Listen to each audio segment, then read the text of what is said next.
All right. Back with another tape review. Got some rare gems, some classic material here.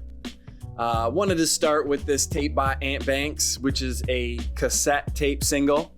And to be honest, I bought it because I love the photo on the cover.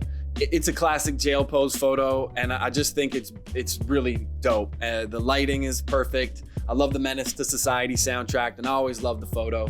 And it's a tape single, you know, why not? It's a cool thing to hold on to. Kumo D is one of my first tapes ever. This tape was really inspiring. The cover art I always really love too. It's by Sally Boone Matthews.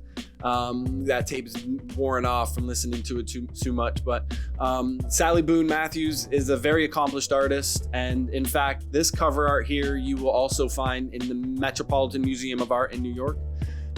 It's handmade. Everything she did was handmade on paper. It's an illustration, photo illustration, and it lives on. It's beautiful artwork to this day.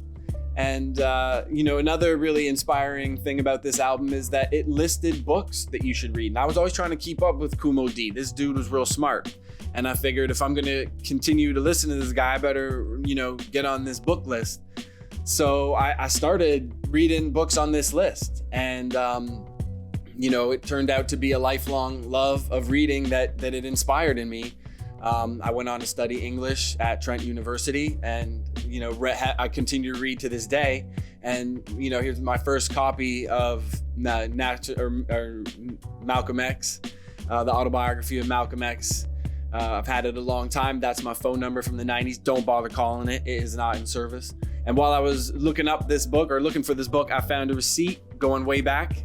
It would have cost you $21.90 to take the bus from Toronto to Buffalo. That's what's up. So I appreciate Spike Lee. This one, if you have this tape, shout out to you. You're one of 20 people. This was my one and only mixtape that I tried hard on. I went down to Kinko's on Yonge Street and put this jam together.